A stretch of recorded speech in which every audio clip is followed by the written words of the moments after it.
Kejadian kurang mengenakan baru saja dialami oleh selebritis sekaligus desainer kondang Ivan Gunawan.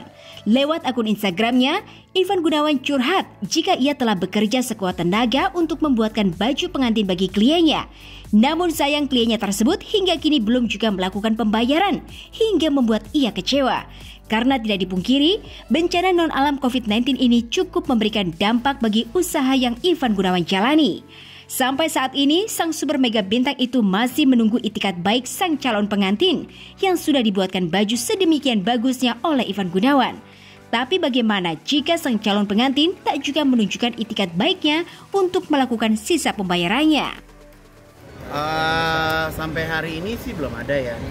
Ya aku sih berusaha aja karena maksud aku, ya baju itu kan dibuat waktu itu jarak pemesanannya juga sangat mepet. Pegawai aku sampai nginep-nginep di butik karena memang durasinya pengerjaannya cuma 2 minggu pada waktu itu. Ya doain aja. Siapa sih saat ini yang tidak membutuhkan tidak membutuhkan dana, karena maksudnya yang kita tahu semuanya juga pekerjaan kan tidak 100% berjalan sebagaimana mestinya gitu. Pegawai saya harus dirumahkan sekarang, tapi saya tetap juga harus membayar gajinya, harus mempersiapkan THR-nya gitu. Jadi ya semoga tetap ada kerjasama sih. Apa? Saya sih berharap ada itikat baik. Makanya saya tidak menyebutkan siapa-siapanya. Jadi saya tuh sudah terbiasa membuat baju sebulan, seminggu, 2 hari, udah terbiasa gitu. Karena saya sering bekerja sama penyanyi dan segala macam, saya udah biasa bikin baju dalam waktu yang singkat. Doain aja, doain. Ya saya sekarang jadi jualan PY. Buat saya makanya kemarin saya tulis di postingan saya bahwa saya nggak malu untuk jualan PY gitu. Karena apa yang saya jual barangnya enak, kualitasnya juga bagus gitu. Jadi ya mungkin sekarang kan makanan yang paling gampang untuk dijualnya gitu. Kalau misalnya untuk berjualan baju kan orang mungkin harus mikir-mikir mau beli baju juga mau beli baju kemana gitu. Tapi ya alhamdulillah rezekinya ada aja kok. Saya juga punya beberapa store yang sekarang kita jualan lewat online. Jadi saya sih berharap dan tidak menutup kemungkinan Allah pasti memberikan kita nikmat dan rezeki dengan cara yang Allah berikan kepada kita.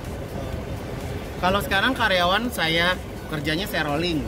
Jadi ada yang hari ini masuk, ada yang besok masuk, ada yang jadi nggak masuk semuanya. Saya sih tetap akan memberikan THR gitu. Karena bagaimanapun juga mereka sudah seperti keluarga saya nggak terbayangkan kalau mereka berhari raya tidak mendapatkan THR. Ya saya berharap juga pegawai saya juga ikut mendoakan saya, karena permasalahan ini bukan permasalahan kita tapi permasalahan bersama gitu. Jadi sebagai kepala di sebuah perusahaan ya memang kita harus memutar otak gimana caranya untuk mendapatkan pendapatan di situasi yang seperti sekarang. Karena kan ini kan pada tutup semua. Ya lumayan, ya sangat lumayan gitu. Jadi ya buat saya ya memang dalam keseharian kita harus pinter-pinter lah, pinter-pinter mengeluarkan keperluan kita mau buat apa yang menjadi prioritas gitu. Jadi ya memang harus lebih berhati-hati.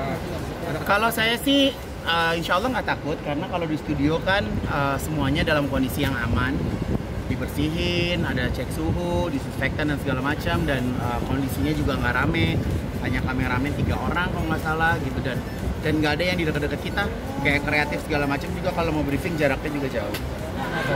Kalau gimana caranya supaya tidak terinfeksi, ya pastinya cuci tangan, pakai masker, sampai rumah langsung mandi dan segala macam gitu. Jadi ya banyak pencegahan yang kita lakukan secara sendiri. Ya semoga situasi sudah seperti ini, semoga tidak ada kejadian-kejadian yang saya alami mungkin ke teman-teman desainer atau ke teman-teman saya yang lain. Tidak hanya Ivan Gunawan, sang sahabat Ruben Onsu juga turut merasakan dampak dari virus corona ini. Ruben pun mengaku dilanda kekhawatiran yang berlebihan lantaran setiap hari ada saja berita mengenai COVID-19 yang terus memakan korban. Lantas, bagaimana cara Ruben Onsu menenangkan diri dan pikirannya dari berita-berita mengenai penyebaran virus corona di seluruh Indonesia?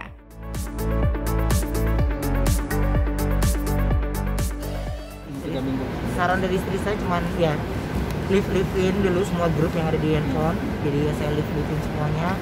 Karena saya makin takut baca berita-berita yang terus-terusan yang buat saya, rasa keinginan tahu saya sampai detail banget. Jika ada satu pemberitaan keluar nih dari salah satu media kalian, itu gue cari lagi di tempat lain, ada yang lebih lengkap lagi nggak ya, ada yang lebih lengkap lagi. Itu membuat gue secara pikiran jadi nggak sehat gitu.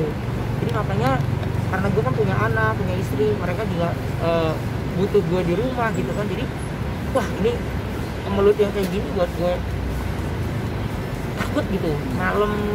Malam terus gue pagi, apalagi nih ya, siapa lagi yang kena ya, berapa lagi ya jumlahnya. Gue nungguin aja berita itu, nungguin nih, iya berita-berita news gue tungguin aja.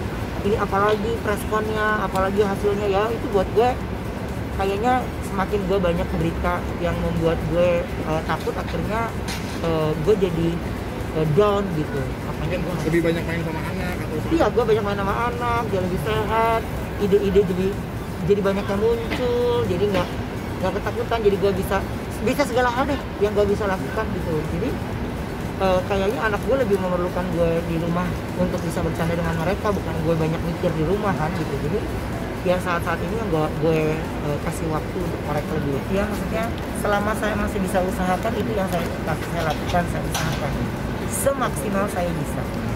Jadi yang mulai lagi dari nol, yang mungkin ini semua sistem berubah, semua sistem apapun berubah, cuma sistem tagihan kita doang yang gak berubah. Ditagih bank tetap tepat waktu.